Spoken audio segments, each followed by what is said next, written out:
Live on YouTube, it's the Chromaniacs Postmatch Show. SDFC 2-0 in the table, 2-0 the final score. They shut down St. Louis City SC, sent back to the Gateway City, and they've got 0 points in the cupboard. We're here to talk about it all with you live on SanDiego.Futbol. My name's Craig Elston, joined by my fellow Chromaniacs, starting with Tony Sanchez live at Snapdragon Stadium. What's going on, Tony? Well, let me tell you, we better start picking up on the Danish language because Anders Dreyer and Marcus Parson are telepathically communicating. And actually, they talk about in post-match about how they are communicating in Danish in these little moments that are making some magic. 2 assists, 2 goals, 1 assist for each, 1 goal for each. It was a great night out here at Snapdragon for SanDiego.FC. Alex.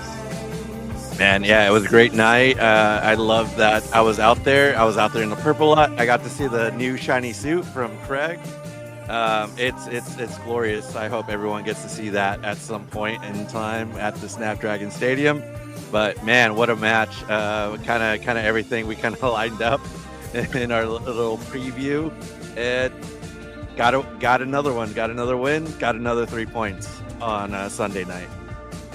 We're here to talk about it all with you. I can already see the live crowd filing in, tons of commentary already. Keep it rolling. We'll keep it rolling through the course of the show. If you are one of the folks that's here right in the first 3 minutes of the program, go ahead and hit that like button right away if you could here on YouTube. That's going to help us bring in some more SDFC fans over the course of the next 45 minutes to an hour as we break down SDFC 2, St. Louis 0.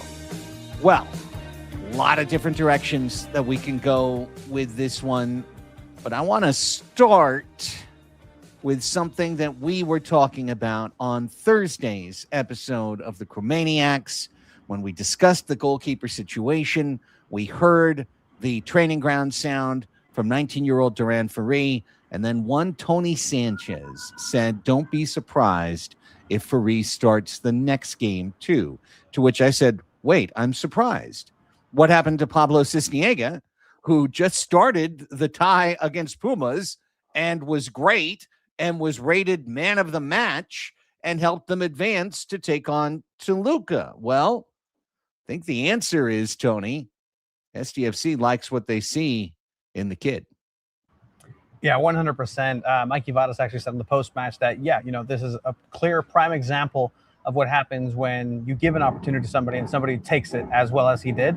And we saw Duran Ferri, even though 11th minute is something that he's going to have nightmares of when the ball just slipped past his underneath his foot, like that's nightmare fuel. But he bounced back, and I'll mention a little bit later. I'm kind of glad that actually happened. But it also has to do with Pablo Cisniega not being 100% match fit, ready to go. So instead of saying and forcing Pablo Cisniega back into the starting lineup, they said, you know what, we trust Duran. We saw what we saw. We like what we saw. Let's go ahead and run it back. And hey, he got himself a second clean sheet against not as easy as an opponent as Montreal was last week. What were your thoughts, Alex, on seeing Ferri in net? Not so surprising. This is a team and Mikey Varas that likes to go with the hot hand, and right now the flavor of the week is Duran Ferri. So just keep going with this kid, and with an opponent like Montreal, and now you get to see St. Louis. You're getting that experience against a couple teams that aren't really at the level of SanDiego FC. So that hopefully that gives them some really good experience, and that can help them down the line if Mikey chooses to and decides like, hey, this is going to be our number one for from now on. He's going to get to face maybe the LAFCs and the Inter Miami down the way, but I think getting a little too ahead of ourselves. But for right now, it seems to be working. Yeah, I'm definitely not going to go that far yet. And Duran Ferri was not perfect tonight. And as you mentioned, if things fall a little differently for him, you could have been looking at 1-1, 12 minutes in, and a very different match to be honest with you. But that's not to criticize the young man. He played very well. He played very well overall. And he is certainly, as Tony has talked about so many times, extremely comfortable with the ball at his feet. He made kind of almost a great distribution 2 or 3 times in the match where if it had fallen a little bit differently, it could have turned into a goal. One of those really got the ball up the field to turn field advantage around completely. Impressive overall, but I don't think in a way that makes you say, okay, me at least yet, to say, all right, Duran Ferri is the clear number 1. We ride, we die.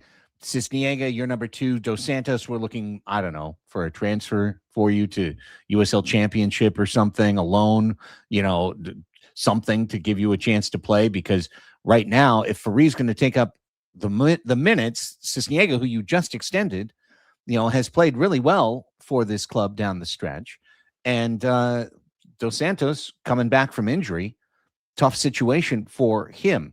Again, it feels like belaboring a point, but Ferri taking control of the starting goalkeeper job before you get too deep into March, I don't think a lot of people had that on the bingo card, Tony. And maybe you did, or at least you thought about, putting your dauber down on that one.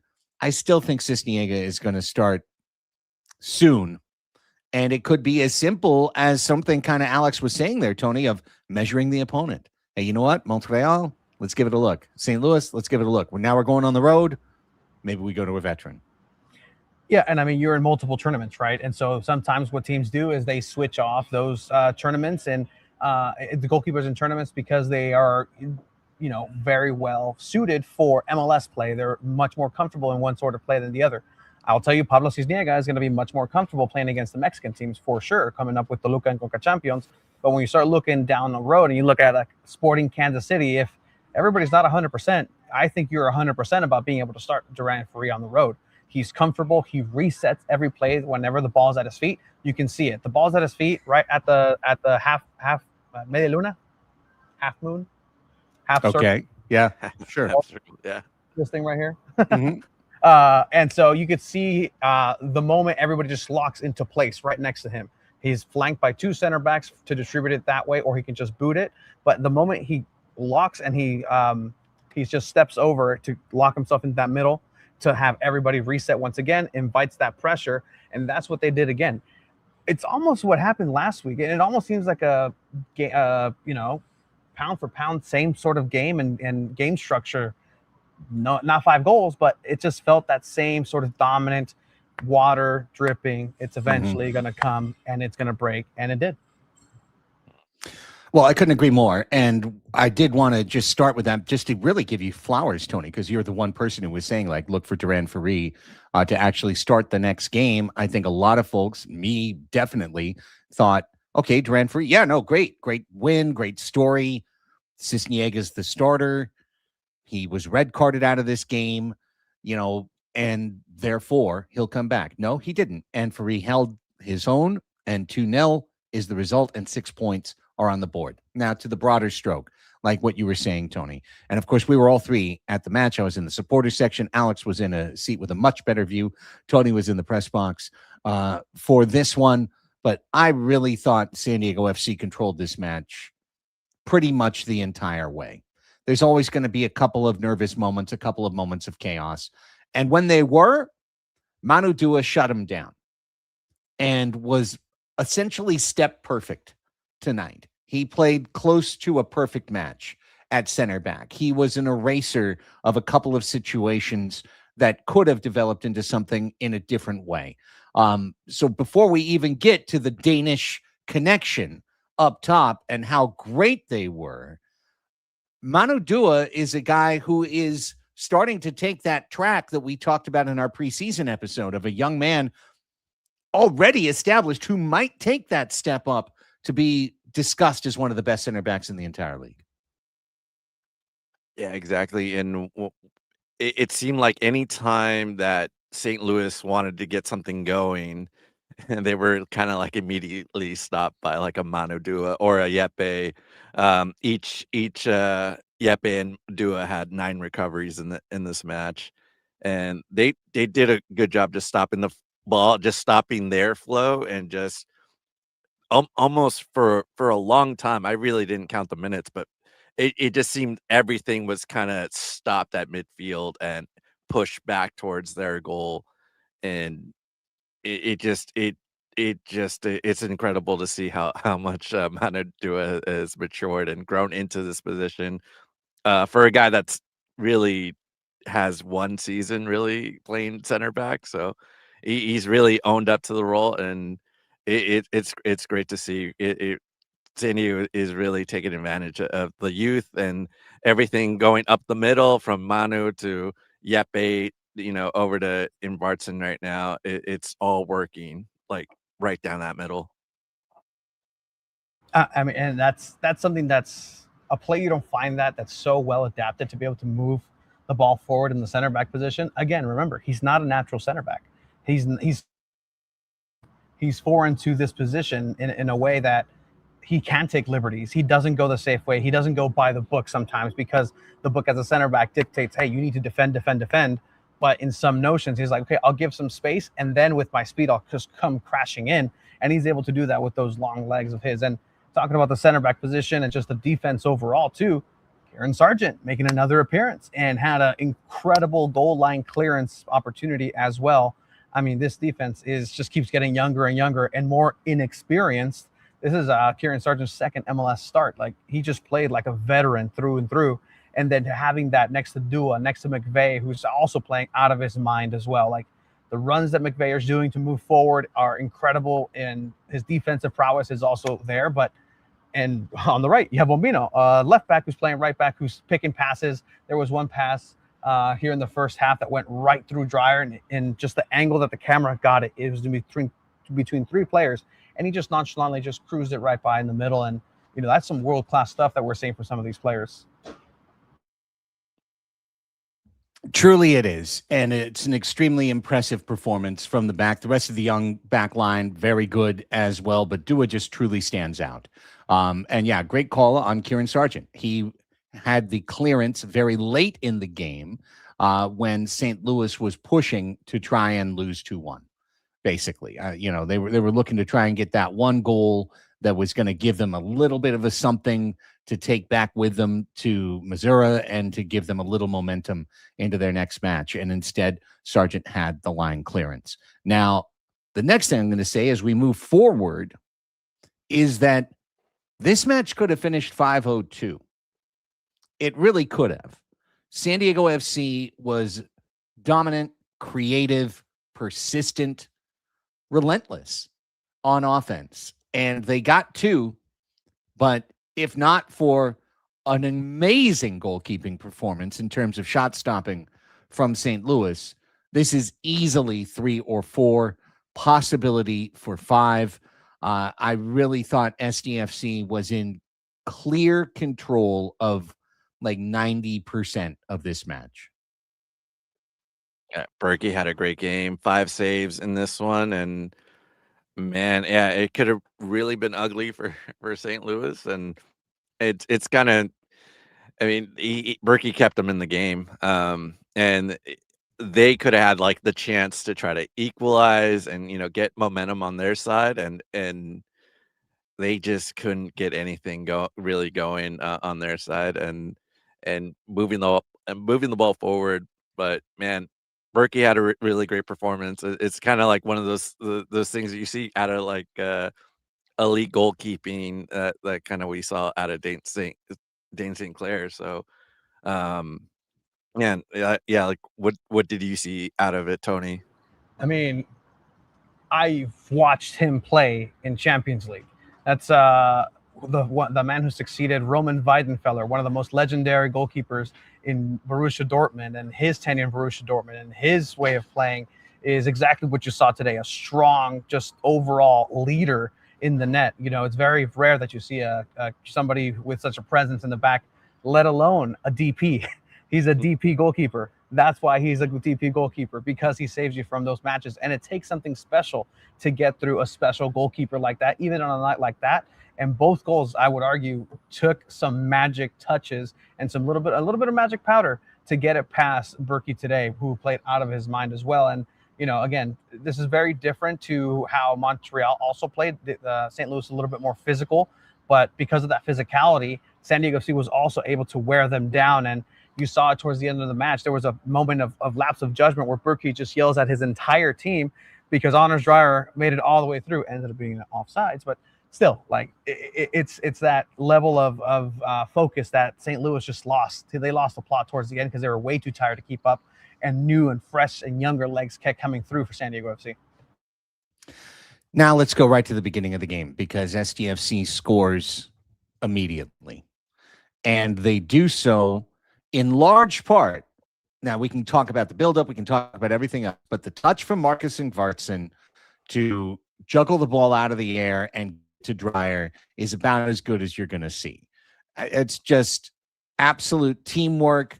It's creativity. It's knowing where the other is going to be. It's having the faith in yourself to dig a ball out like that. It's game after game, day after day at training of Rondo, of all those quick passing games, quick touching games. And Ingvartsen comes through in a major way. Dreyer gets the goal, and he shot it first time, and he was wonderful with his placement of that shot. But the pass was really something special. Man, another assist by Ingvartsen, and it's just that's what we've been trying to see, that Danish connection this whole time, ever since the beginning of last season. It's like, when are we going to see this? And the only time we did get to see it was in San Jose. But now we're gonna, we saw it last week. We're seeing it again tonight, and it's great. I really do like that. But I loved what a little bit, the vision of Valakari too. That whole, I was looking at it at a really good angle from my seat. Everything just opened up like right down the middle, and it was just, no one was trying to like duel him or anything. It was just all him, like just take it all the way as far as you can, Valakari, and he did, and got it all the way to the line, and then dumped the pass off to Ingvartsen, the Dreyer, scores the goal. That was really good. Yeah, I mean, you can see Valakari almost salivating, just coming up like, you're giving me this amount of space. Like, all right, I'll go ahead and take it. And he almost got a little overzealous with it. He put a little bit too much on that pass, and that's why Ingvartsen has to struggle. He collects the ball, he has it in the air, and in that moment, for the cornea of the eye, he actually sees Dreyer, not because he saw him right then and there, but the moment he's actually transitioning, you can see the head movement from Ingvartsen, who, playing much like a midfielder, is very much aware that Dreyer is going to be open at some point. In that moment, almost right to where he was almost offsides. And that's the moment that he goes and sees Dreyer in that second and improvises. Incredibly well done in the mid-air. Something that both players have talked about is the connection that they are sharing. And this has in large part to do because there's no language barrier. These players understand each other so much better in Danish, and both players have mentioned it, and they actually mentioned in the post-match as well, that those little details of just like if you're playing, you see, Craig, the soccer, the hey, those little motions, those little sounds, those exist also, and they're different, but it's at a different level of understanding. And so that connection is something that's really going to be fruitful coming in. And I mean, they did it again in the second half.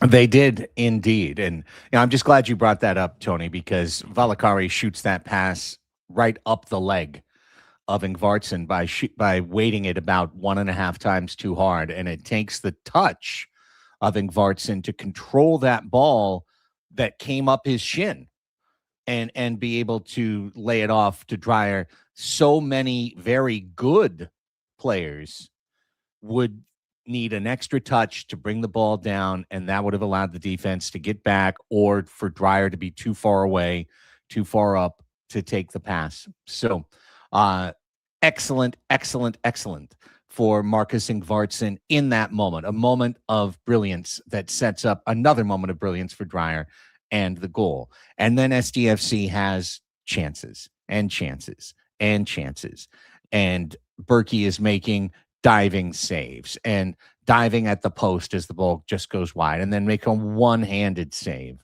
to keep St. Louis at 1. It stays there until these two guys hook up in reverse this time, and it's Dreier's turn to assist and Ingvartsen's turn to score. Yeah, and this time it was like Dreier just staying with the ball, which I really like. He was just staying with it. It was still at his feet. He just kept going and running, um, and that just gives opportunity for Ingvartsen to score this time. And that's the big part of the play was Dreier taking it. But again, great finish by Ingvartsen. That's a striker's finish right there. and it people keep asking, "Where's our striker? Where's our 9?" He's right there. He's right in front of you. I mean, he's playing like that DP that Mikey and everybody made him seem out to be. That, hey, don't worry, we're losing so-and-so. So-and-so's not coming back. There were so many amount of goals that are not going to be in the squad this time around. But wait, just wait. Marcus Ingvartsen's here, and he's going to be good. And he hasn't been good. He's been excellent. And he's been everything that we were told that he was going to be when he was the second signing along with Yepes Verskov. These are the plays that they are manufacturing day in and day out for this style, for this type of play. And once again, in that moment, you see Dreier just hesitating a little bit, being a little bit off balance and saying, I see you the run, Marcus. I'm going to respect it. And I also hear you, because he's calling for him because of that connection that they've been building and they have. And it's so silky smooth the way just Anders just lays it off to him and just says, go for it, take it. And like you said, Alex, that's a striker's finish. Like, those are the ones that you have to finish every single time, or at least get yourself a corner and create some more chaos. And the fact that he's had 2 different ways to finish, both shooting inside the box with a rocket and now on the run of play in such a form, like it's really incredible what's about to happen, because Marcus Ingvartsen said himself, he's not 100% yet. There's still more in the tank. That's he said he's been working because he's trying to get to that full 90. He said last couple games, I got 60 minutes, then I got 80 minutes, and today, and I'm trying to build. So there's still more left in the tank for Marcus Ingvartsen for a full 90.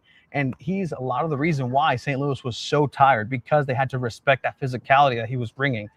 If there was Anders Dreier in the middle, you were struggling like last season trying to throw Valakari in there, I think this game goes a different way. But because you have Marcus Ingvartsen there, that's the difference maker up top right now. Yes, and I saw a question earlier in the chat, like, what's up with Lewis Morgan? Where's Lewis Morgan? Well, when Ingvartsen's playing like this, it doesn't matter. It truly doesn't matter, because you've got the guys you want up top. You've got Pellegrino, you've got Ingvartsen, you've got Dreier, you've got the opportunity to bring in guys down the road, right? We saw once again Zamblé get in very late into this match.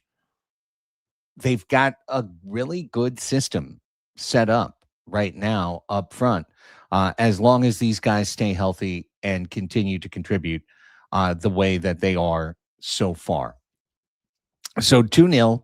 Stats, couple of stats from this one. 6-2, the shots in favor of SDFC. On target, 3-0. 63% possession in this game.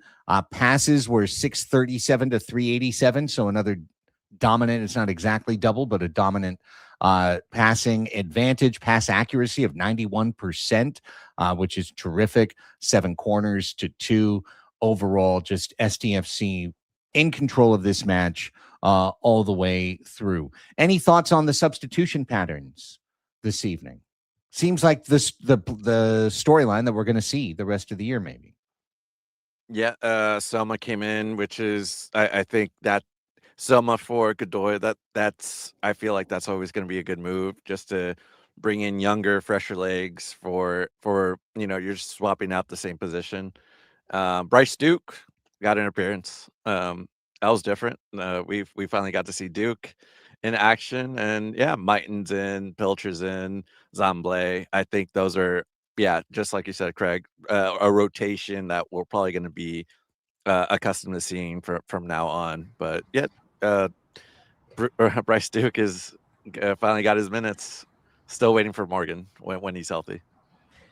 Yeah, when he's healthy, and Yeah. again, we'll see if he's able to acclimate to the style, right? Because you have everybody kind of firing on all cylinders, moving the same direction, and getting that chemistry, and then you have somebody who's going to come in and try to learn it. It might be a little bit difficult, but in talking about the substitutions, Pedro Soma, it was the only solo substitution, so that kind of gives you an idea of potentially where Godoy is as well. He came out a little bit early, and as the season progresses, you can start seeing potentially this shift and change where it's going to progressively have Soma get a little bit more time and then Godoy closing out games towards the end. And I think that would be an ideal strategy. If Godoy plays at the same level and they want to go ahead and keep going with him, that's fine. But with the World Cup coming up, I think they're going to be a little bit more mindful and try to start Soma a little bit more and get him those minutes along with Yepe, along with Oni, because then Oni comes out for Bryce Duke after. So at the end, that's how I remember it. I don't know why. Just shade Bryce Duke.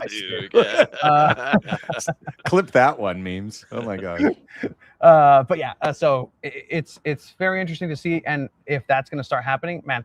Talking about Duran and the goalkeeping situation, SanDiego might be the first team to ever say, you know what, first half, SanDiego, second half, let's throw Duran in there. Let's give him a different look, and just be the first team ever to do a dual substitution goalkeeper. Just going to do indoor strategies, just left, right, and center now. I could imagine that being the case, but I don't think that will happen. This team plays a really attractive style. In the very closing minutes, I put on, as I was racing to the trolley to try and get the first trolley so that we could do this show on time, listening to Sasha, I forget his last name, Kirsten, I forget, one of the guys who's always on the MLS Countdown show. I had him on my radio show last year at the beginning of the year, as well, Sasha. And he was asked the question, like, okay, what do you think about the league right now? What do you think after, 2 weekends?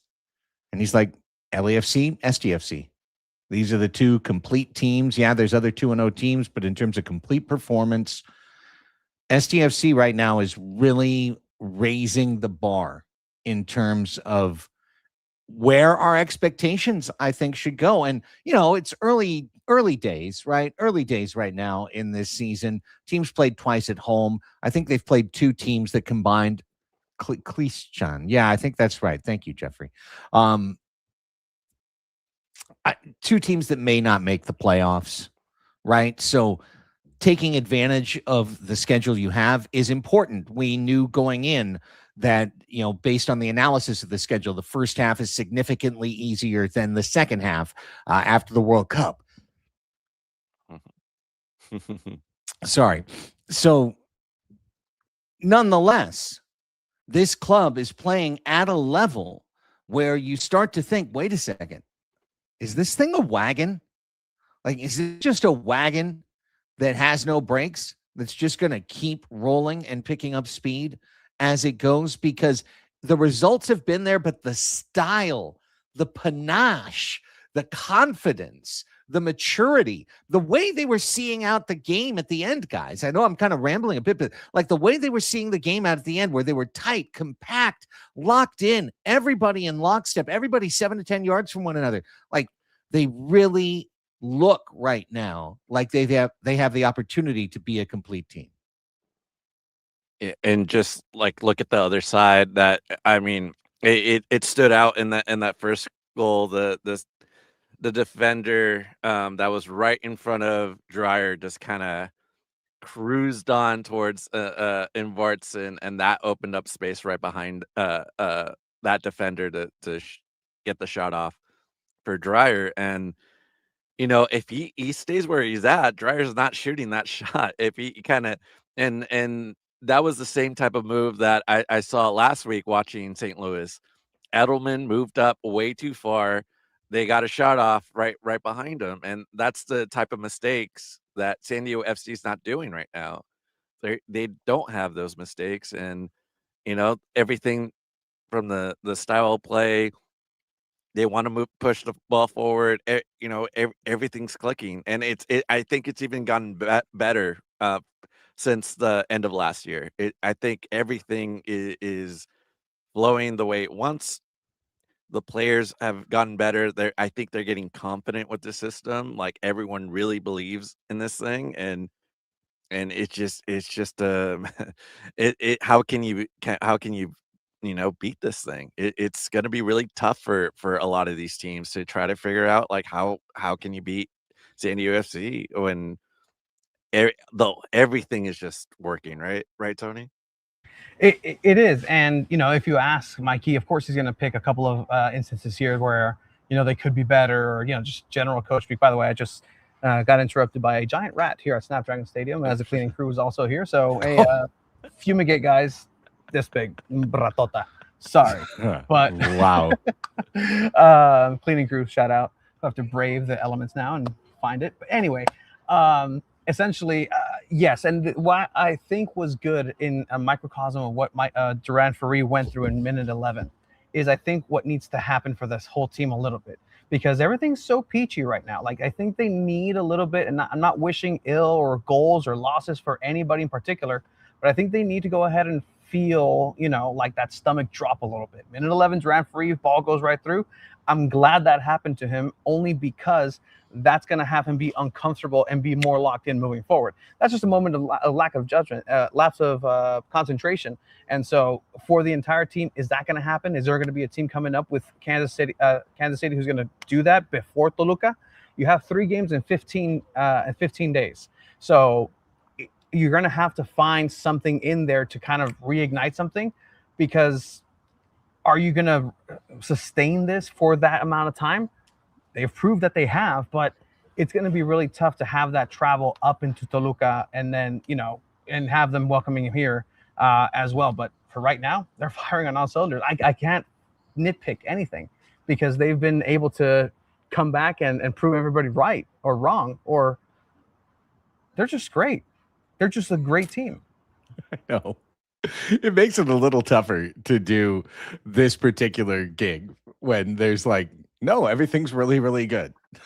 So should we overreact? Should we go crazy? Should we immediately turn up the heat and say, all right, we got to win the conference now? What do we need to do to beat Inter Miami? Let's not do that, guys. Come on. It's early days. It's 2-0. It's 2 poor teams that came through SDFC's home at Snapdragon Stadium. SDFC took care of business in a major way. They have taken care of business so far through 4 matches this year, 2 CONCACAF, 2 MLS. This team has been 10 out of 10, no notes so far is what we've seen from San Diego FC. We know tougher days are ahead by definition, because everything's been perfect so far. So you don't just get to sun run it all the way through. But remember, we talked about it last year. SDFC had a couple of these sun runs where they were just everything, the sun's shining on the team. Everything seems to go well.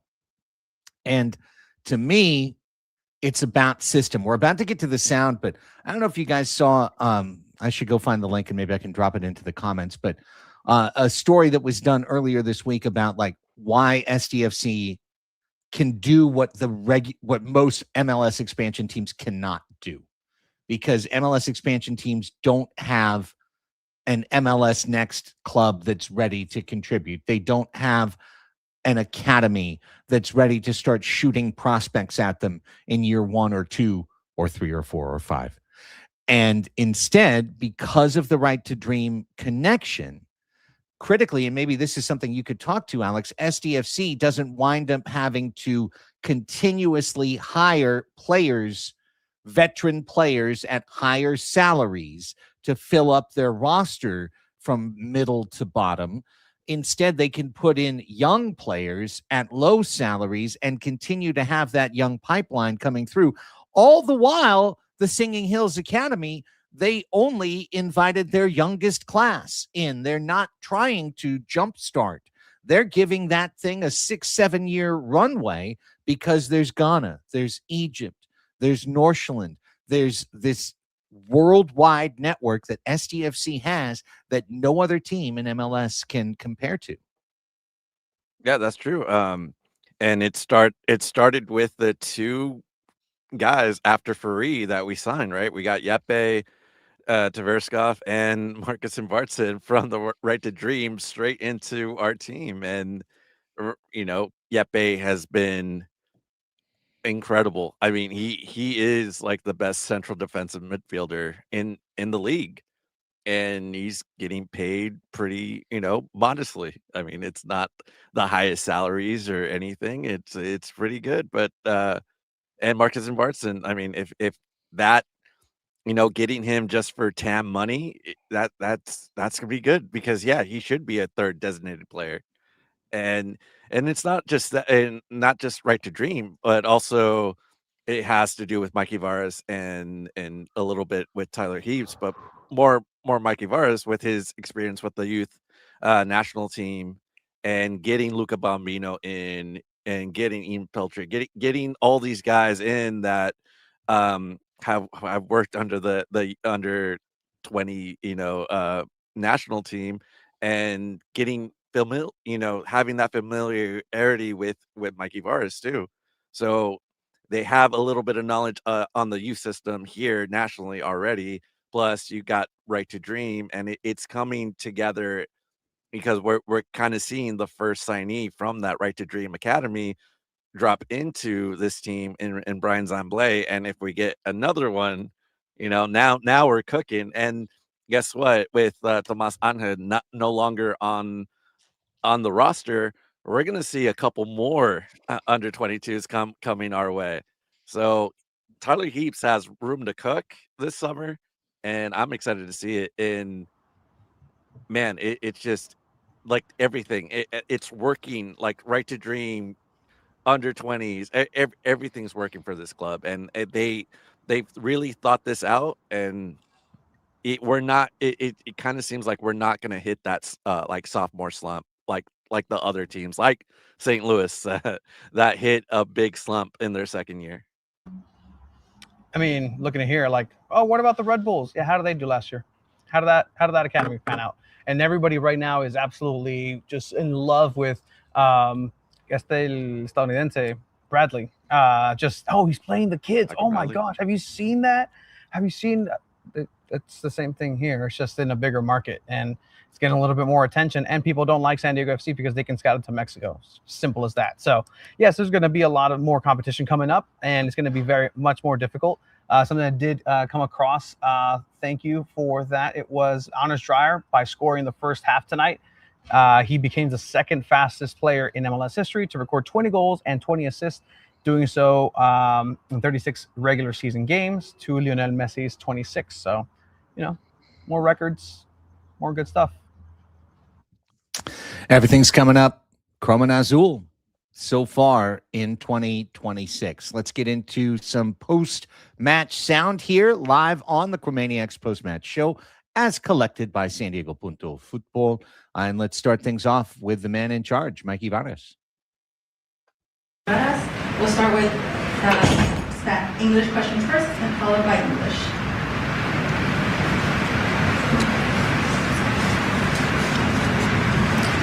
Congratulations once again, Mikey, on your victory tonight. What can you tell me from last week's performance that almost felt in a similar way in the way that the team dominated? How did it vary from that? And then can you also talk to me about that Danish connection with Marcus and Anders as well? Yeah, I would say that it's a good start to the season. That's a good St. Louis team and really well coached. And you can see how different they are from last year. And my prediction is that will be a very good team in the league.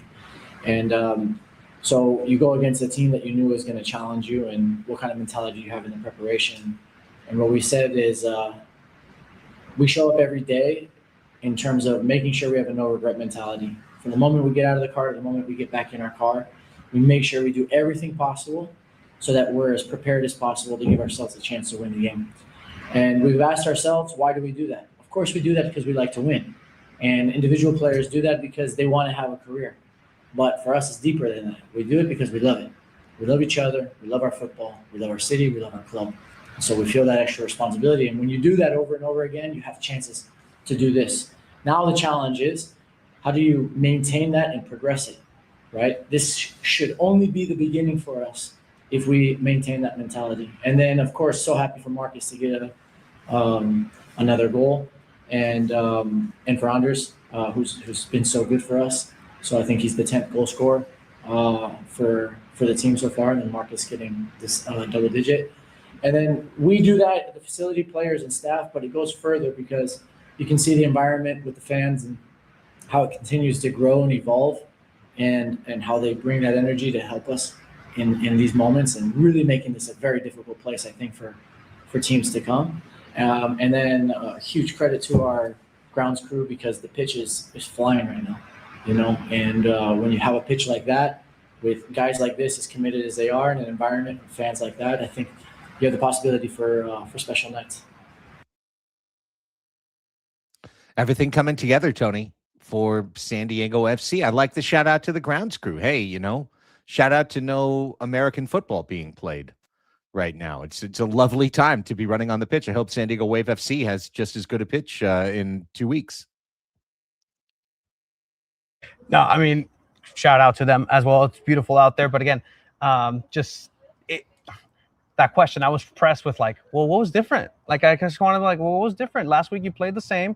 You had man on man. You had a team to kind of press you a little bit more, but what was different? And again, even Mikey seems to fall into, I don't know if it's going to be called Vara-isms, Mikey-isms, of, coming out of the coche, coming out of the car, conviction and all these things. But it's what else can you say about a performance that is exactly picture perfect as you almost drew it up? The game plan followed as it needed to, but just kind of, again, the whole package of this stadium, of everybody, it was a little bit lighter today in the stands, it seems, but in general, the atmosphere is there.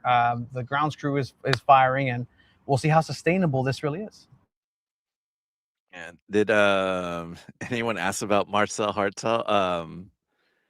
Their best player was out, and lucky for us, congratulations to him. It was on paternity leave, but, good for San Diego FC not to see their best player on the field. Hey, yeah, bad news for City. We'll take it. For them, yeah. Yeah, we'll take it. I got Mikey talking about, he already talked about a little bit of the offense, but here he is talking a little bit of defense and some of the younger guys. Hi, Mikey. Congrats on the win. What can you tell us about the backline, specifically the fullbacks? Kieran Sargent getting his second MLS start, having a great game, and then Luca Bombino just being able to adjust to the right side of the field so easily. Yeah, I think it's, again, a great example of the squad getting bigger. Kieran, now you can see that he's playing at a very, very good level, considering these are his first 2 games at the MLS level. Bombino showing that he's got that versatility to play on the right side and still get into really interesting attacking positions. Of course, this is a circumstance because we don't have a right fullback that's fully fit yet and in rhythm. But again, that competition is going to be good for us, because now we're going to have all our right-footed fullbacks coming back at some point and wanting to push the limits for them as well. And then the back line, I should have mentioned this right off the bat, but when you have a clean sheet, you always have a chance of winning the game, and it's so important. Just this fireman mentality that we're demonstrating. I think this clearance from Kieran off the line is absolutely unbelievable. Manu helping us defend into the depth. And then there's a couple plays in transition that Chris makes that I think are just of the highest level that there is. So that mentality. And then what I would say is what's really important, though, is it's not just on the back line of the goalkeeper, right? You can see the whole team believes in getting back and helping each other out. And that going shoulder to shoulder with each other into the tough moments is what it's all about. Absolutely. Call them all out. Sargent with the line clearance. McVeigh with key interventions. Dua, human eraser. Wound up being the second guy I brought up on the show before even Ingvartsen or Dreyer tonight. It's what's getting you so excited, and I think rightfully so, about San Diego FC. It's a team that's avoiding all of the second-year pitfalls. Create a little roster issue of their own and just sailed right by it. Yeah. Sailed right by it. No big deal at all, because there's depth, there's youth, there's commitment, there's a style that's gotten better. I want to harken back again to Thursday's show, the Marcus Ingvartsen sound, where he talked so excitedly about Now that people understand our system, now we get into another detail. Now we get into another level. Now we can take it up and refine. And I think you're starting to really see that with SDFC.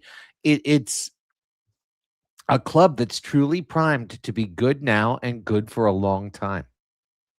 Yeah, and I like what Mikey Varas added about everybody's tracking back, and I will say, as much as I think there's a part of a fan base that doesn't like Amal Pellegrino and the way he plays, maybe the way he strides because he's such a tall player. He does track back.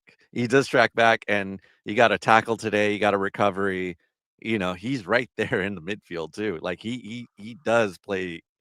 He does a pretty good job defending, and um, that's the type of player that Mikey Varas wants on his team. He wants that person that is a little bit more well-rounded and can play, on both sides. So hopefully, it's hard to get everybody on board because everybody has their own like ideas of like how how certain soccer players should be, how certain forwards should be.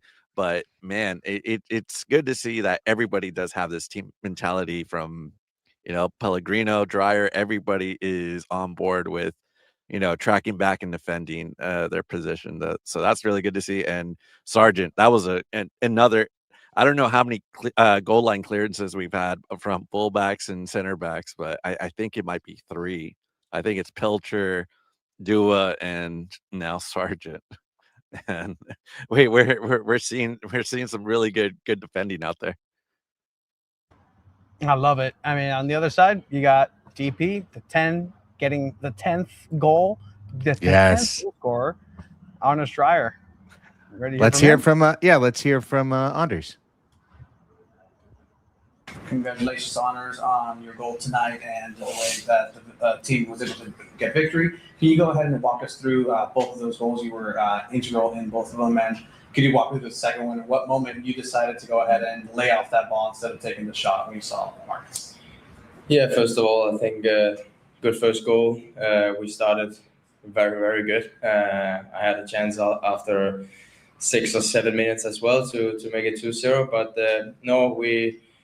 I saw Marcus gets the ball, and I called for the ball, and he played it, and I, without thinking, just hit it, and it went in. Good start, and then of course the second goal, I heard Marcus saying play it, and I played it, and he was free, and good finish from him, and 2-2, and that's nice.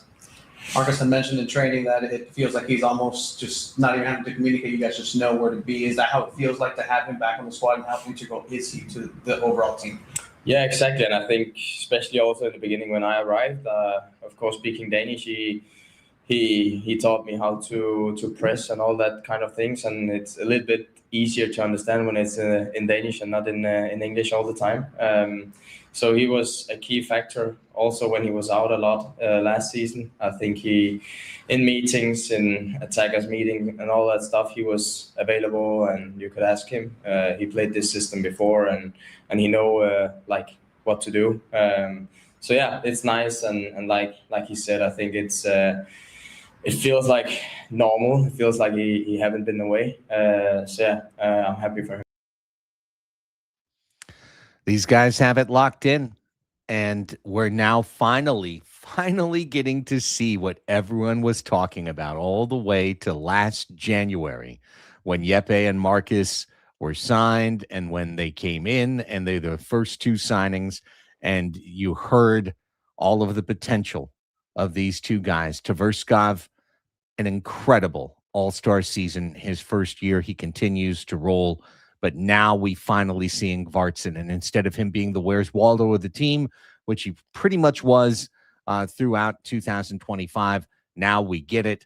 And again, it helps back explain the club's willingness to move on from their previous scoring dynamic and move into a different holistic team scoring dynamic using their number 7 at the number 9. Yeah, and according to MLS Analytics in their goal plus ratings, Marcus Vartson was the best player on the pitch, and number 2 was Jeppe Tverskov. Down the There you go. line, down the line was Dreyer, Boris, but still, like those are the Danes are getting it done in San Diego, and it's fun. I mean, it's really fun to watch like this group play together. And it's just an incredible thing to see. Well, let's hear from the biggest or second biggest Dane. Actually, I don't know who's bigger, Jeppe or Marcus. Ooh. But yeah, Marcus Vartson here post-match after getting an assist and a goal with his buddy Anders Dreyer. Forward position too. Yeah, great game and some good goals. I think the first one was I felt I had a lot of space in between the central defenders, and only driving the ball and like keeping it until last moment, getting that pass in. My thoughts first was to go on goal and touch a little bit behind, and then I get Anders there on the side. So great connection again. Also on the second goal, he managed to work his way through the side, and I'm turning around on his right side. And again, this look away pass that kills the defensive line. So great to building on that relationship. Great to be out on that field again, and yeah, it's just great to play those games.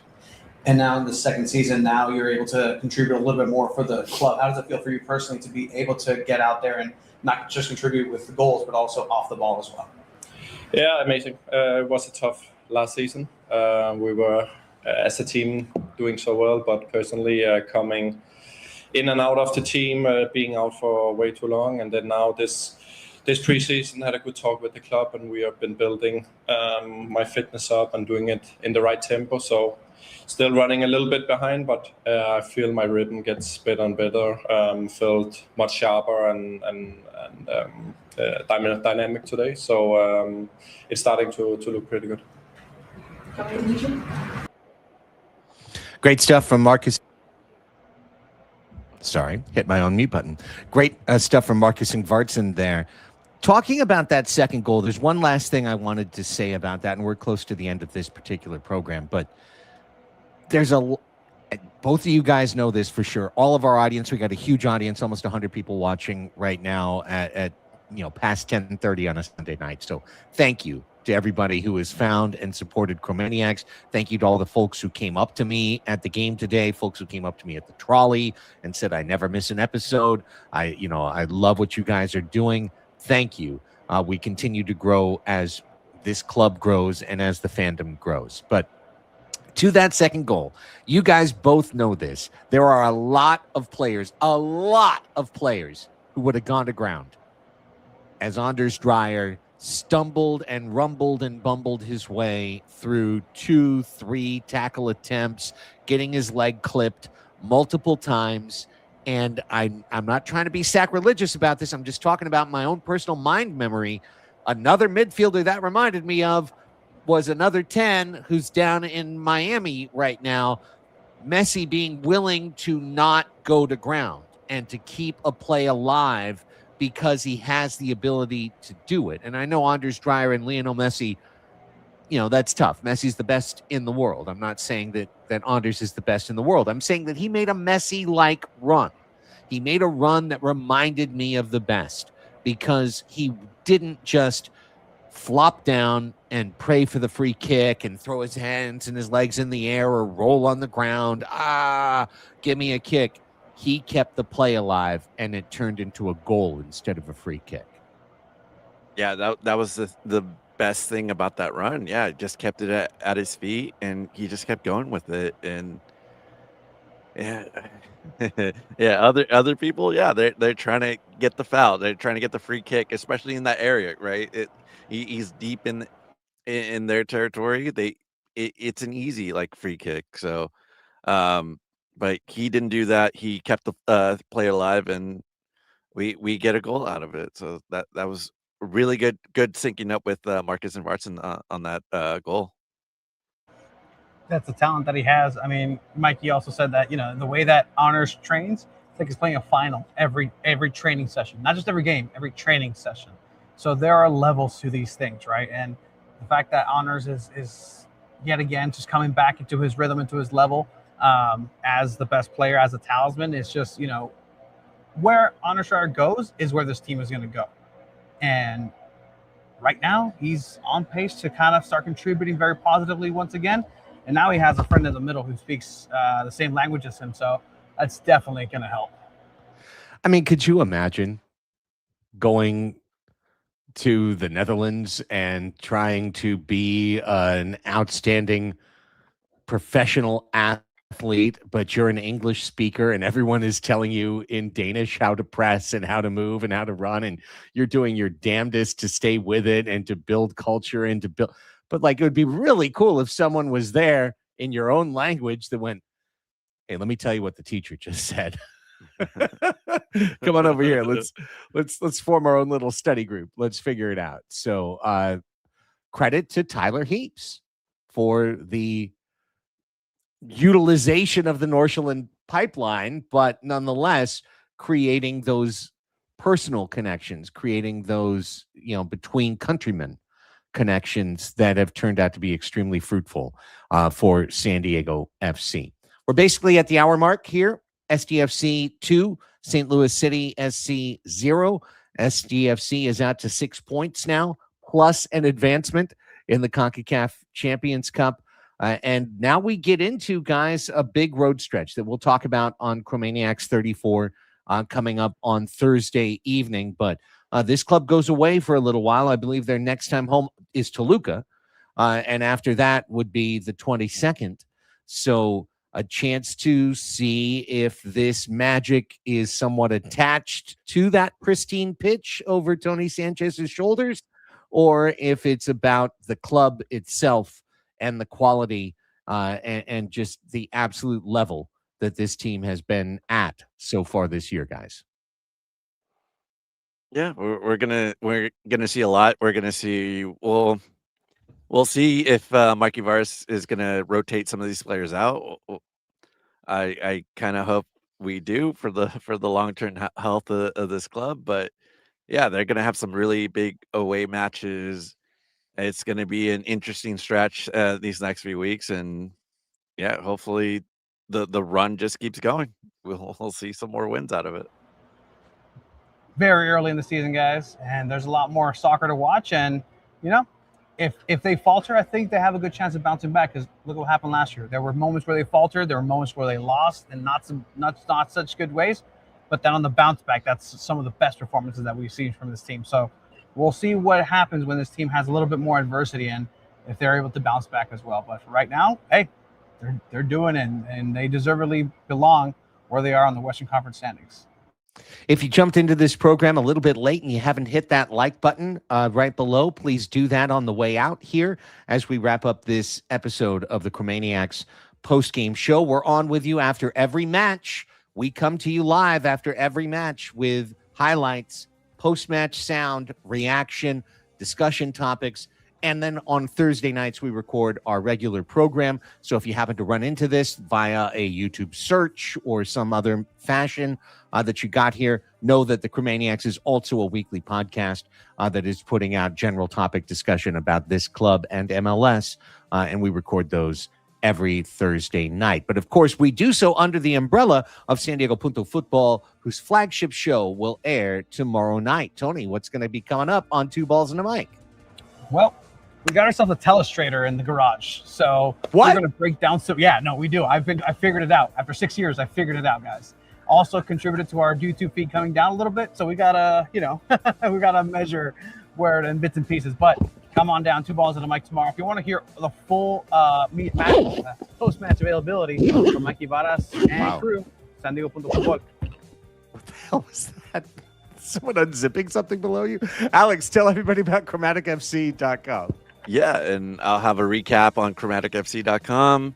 I will also post up this episode, and that way everyone will get it, through your email. If you want to be part of that, just sign up. You could just do that on ChromaticFC.com and follow me on ChromaticFCSD.